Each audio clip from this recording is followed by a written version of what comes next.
If you've ever told yourself that you just need to feel more confident, this video is for you. My name is Schield, and I help smart, capable women feel as confident on the inside as they look on the outside. Today, we're going to be talking about the difference between confidence and self-confidence and why it matters. Tell me if this sounds familiar. You overthink conversations for hours or even days or weeks after the fact.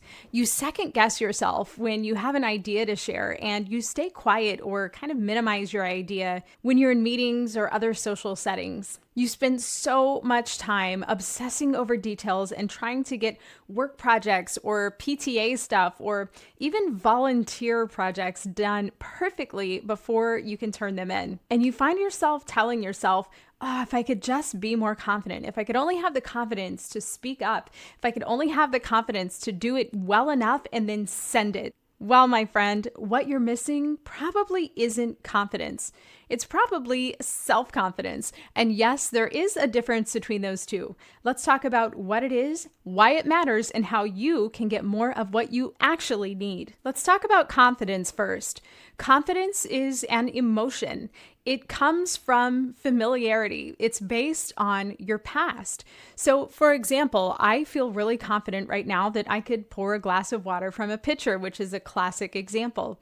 I also feel really confident that I could drive to my local grocery store or write and send an email or go online and pay a bill because I've done all of those things before. I'm confident in my current ability to do those things. Confidence works great, and it is so easy to conjure up when it comes to things that you've already done and that you have a level of comfort and familiarity with. However, confidence often disappears when you step into the realm of the new or the unknown, and that is when self-confidence has to take over. So, what is self-confidence and what does it actually mean? Well, unlike confidence, which is based on your past, self-confidence is based on your future. It's all about trusting yourself to take care of yourself and make sure that you will be okay in the end, no matter what comes up.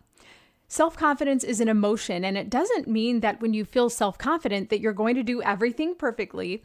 All it means is that you trust yourself to survive and get through the situation the best way that you can. And so it makes total sense that when you're doing something new or speaking to a new person or maybe even engaging in an activity where you feel a little bit intimidated or inexperienced, makes perfect sense that it would be the right time for self-confidence to show up instead of confidence. Confidence is all about having proof from your past that you can do it again because you've done it before. Self-confidence, on the other hand, is all about trusting yourself to handle whatever comes up and get yourself through the situation. What's really going on when you enter that realm of the new or the unknown or uncertain and your confidence vanishes? Well, there's a part of your brain and your nervous system that I like to call the security guard, and her job is really to keep you safe. Your security guard is an expert on your past, and she is constantly scanning your present environment for threats that resemble things that were difficult or hurtful to you in the past. And that could even be things like failure or social rejection or physical, mental, or emotional discomfort. When she finds something in your current environment that raises alarm bells for her, she blows her whistle, and that is when confidence often disappears. Here's the thing about your security guard, who loves you and really is just trying to keep you safe. She can't tell the difference a lot of the time between what actually does pose a severe and dangerous threat and what actually isn't a threat to us. But she blows that whistle anyway to let you know, hey, I'm concerned that this might be a threat. Now, if you just let your security guard kind of run on autopilot, then you're going to be responding and acting out of fear a lot of the time. However, if you can develop the skill, which you probably already have to some extent, of working with your security guard, understanding why she's blowing her whistle and helping calm her down, then you are setting yourself up to build long-lasting, sustainable self-confidence. Your security guard is always going to be a part of you. And the goal isn't to fire her or silence her permanently. Rather, it's to work with her and reassure her so that you aren't responding from a place of fear when your confidence disappears because you're facing something new or unfamiliar. If you've tried to build confidence or self-confidence in the past, but it hasn't worked out well for you, it could be because your security guard needs a little bit of work and love. All of the thought work, all of the brain power in the world cannot outthink a security guard who feels unsafe. When your security guard is chronically scared, there is no amount of mindset tools or thought work that can talk her into being calm. So what's the solution? Learning and using nervous system regulation tools, a way to recognize what's happening with your security guard, with your nervous system, help her calm down so that you can move through the situation and use those amazing thought work tools, the mindset tools that many of us already know and love. How this shows up for a lot of people is that they understand intellectually what they should be doing or how they should be feeling. In other words, I should feel more confident because I have all these accomplishments, I have all this experience, all these credentials, but I still struggle with confidence. A lot of times that is your security guard at work, blowing that whistle and saying, hey, I don't care about all of these credentials and all this experience. I still feel unsafe. The great news, though, is that we have the ability to create safety for our security guard by using nervous system regulation tools. And that nervous system regulation, that working with the security guard, that's the missing link for so many high-achieving women. When you struggle with confidence or self-confidence and you just don't understand why, it can feel like you're broken, like you're just different from everybody else. But here's the thing. You're not broken. You are adapted. Your security guard adapted based on past experiences to try to help you when you encounter more of the same. The thing is, a lot of the time in life, we don't get more of the same. Our circumstances change. We make changes in our relationships and our environment. And so we don't need to keep having those same reactions. But the security guard doesn't know that.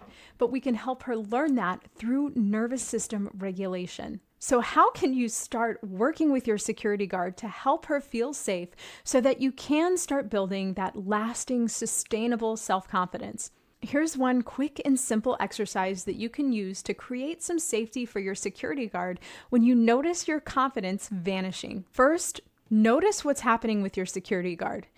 And that might sound like, okay, I notice I'm feeling a little bit intimidated or scared, or I'm noticing that I am feeling a total lack of confidence right now. Noticing is important because awareness is the first step to making lasting change. Do a simple breathing exercise like 4-4-8-4 breathing, which is an inhale for a 4 count, hold for a 4 count, exhale for a nice long 8 count, and then hold for a 4 count.